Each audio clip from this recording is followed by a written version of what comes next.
السلام علیکم ورحمۃ اللہ وبرکاتہ۔ قاعدہ و تجوید چینل میں قاری محمد سلیم نئی ویڈیو نئے سبق کے ساتھ آپ کی خدمت میں حاضر ہوں۔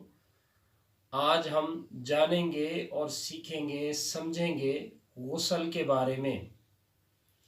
عام طور پر ہم غسل نہانے کو کہتے ہیں اردو میں، لیکن ایک ہوتا ہے ضرورت کی بنا پر نہانا، اس کو غسل کہا جاتا ہے اسلامی نقطہ نظر سے۔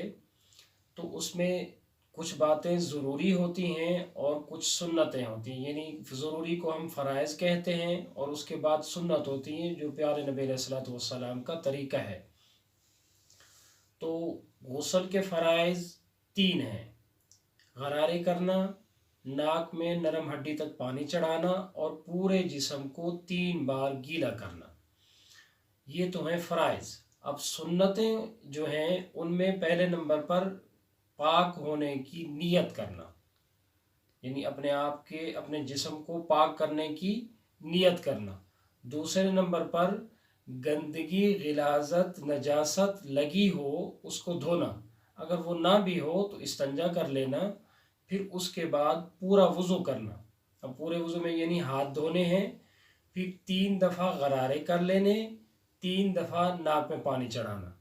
اب اس سے ہمارے جو فرض والے غرارے ہیں وہ بھی ادا ہو جائیں گے اور وضو والی جو کلی کرنے کی ضرورت ہے وہ بھی پوری ہو جائے گی۔ تو غرارے کرنے، ناک میں پانی چڑھانے کے بعد ہم چہرہ دھوئیں گے جیسے وضو میں دھویا جاتا ہے، منہ کا دھونا، یعنی 3 دفعہ منہ دھوئیں گے، 3 دفعہ اپنی دونوں کونیاں دھوئیں گے، یعنی پہلے سیدھے ہاتھ کو پھر الٹے ہاتھ کو۔ اس کے بعد چوتھائی سر کا مسح کرنا اور پورے جسم کو 3 بار اچھے طریقے سے مل مل کے پانی پہنچانا۔ اور مرد کے لیے 3 حصوں کا اہتمام سے گیلا کرنا ضروری ہے، یعنی کان میں انگلی مارنا، دونوں بغلوں میں اچھے طریقے سے پانی پہنچانا ہاتھ کی مدد سے، اور تیسرے نمبر پر ناف میں انگلی مارنا۔ پورے جسم کو گیلا کرنے یا تر کرنے، اچھے طریقے سے مل مل کے پانی پہنچانے کا یہ 5واں نمبر ہے، یعنی سنت کا۔